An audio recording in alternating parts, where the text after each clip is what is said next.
Hello, it's Rachel, and I wanted to talk about vulnerability. And the first thing is being vulnerable works for you because it saves you time. Being vulnerable will allow something to blossom, or it will be accepted or rejected.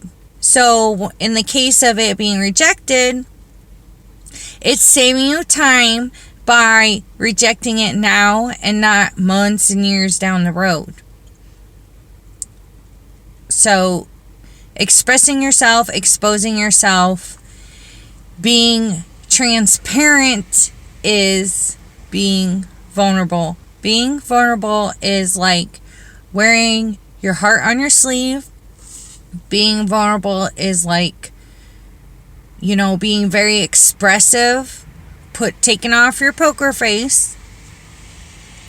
And being vulnerable is speaking from your heart and your true self in any situation, no matter what you think the other person is thinking. There was a couple where the man had slipped up and said that he loved her, and then he got all cold and basically didn't want to do any response to follow through with it. So he started acting rigid, like he didn't say it, like he didn't mean it, like, oops, I must have said it because I was excited, we're having such a good time together. But she didn't say anything, so that, where are they at? They're not even together, and I guess the whole time she had loved him. But she never said it, and he didn't know, so he could have easily expressed himself and exposed himself to the opportunity of being hurt or the opportunity of feeling some kind of bliss. But nobody wanted to be vulnerable, because if she had those feelings, she should have opened up too. So anyway, her being vulnerable is asking for help. So, if you're somebody that everybody depends on and you don't like to ask for anything, but you're desperate and you need something, or you're starving and you don't got any money on you, you forgot your money, or you don't have any, or you need help picking something up, or you just really need to talk to somebody, you need a vent. I know it's vulnerable to not look strong all the time, but you look strong when you ask for their help. And I know it's exposing yourself that you have a need. We're born needy. We're born and we have to be taken care of by another person. We have to completely depend on another person anyway. Being vulnerable is accepting your flaws and coming out and saying it. So, if you're in a situation and things kind of got out of control, and you know why they got out of control, and maybe it had something to do with you or a misunderstanding, it's okay to come out and say, this is what made me think this. This is what made me act like a fool. This is what made me go overboard. Or, anything. Or maybe if there's something good, I'm just saying. So,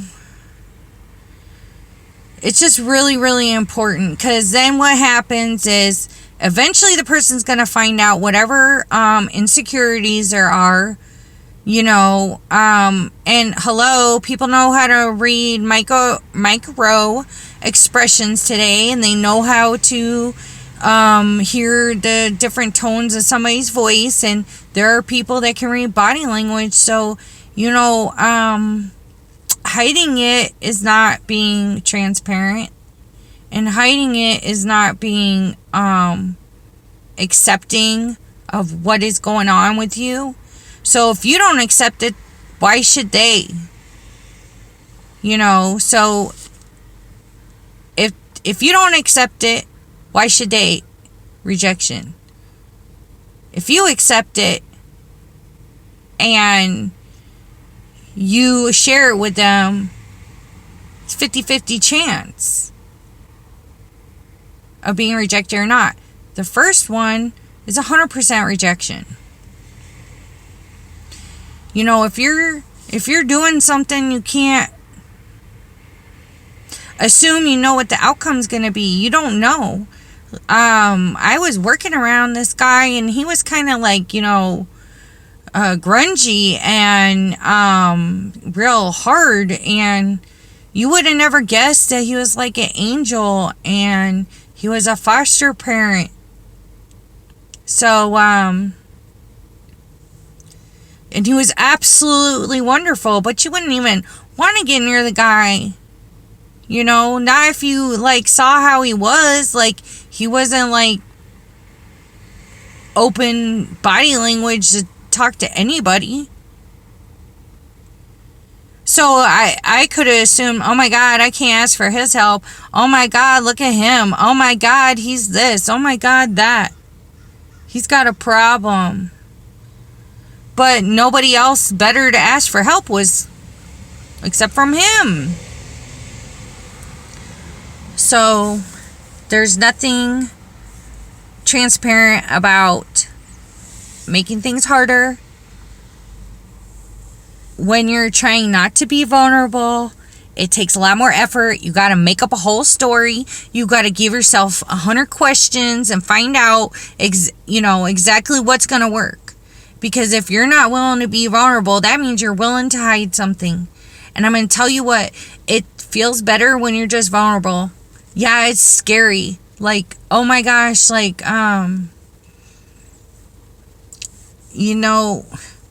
you could have some illness and you're 95 years old and you look like you're 15. You know what I'm saying? I kind of got off track with that. But I'm just saying, you need to tell that person that you're talking to that you're 95 years old. You're not 15. Be vulnerable. Don't try to hide it. No matter what it looks like. Don't try to hide it at all. Or practice not. Obviously, some people are not safe to be vulnerable with. That's obvious. I'm not talking about anything extreme. So, being vulnerable gives you self-love and self-confidence. Being vulnerable is a big relief off your shoulders because you're just wow, I could just be me. I could just do this. I can just say whatever. I can just be. Because when you're not being vulnerable, it takes a lot of work. And then you got to keep it up on top of that. That's a lot of maintenance. If you just come out and expose yourself and be transparent and let somebody know where you're at, what's going on, how you feel, think, whatever. It saves you time. It saves you heartache because if you're going to get rejected, whatever, let's just get it out of the way now. And it's important because you could be missing out on somebody feeling something mutual. And you would never know. There's stories about somebody super, super nice being nice to somebody who's really mean.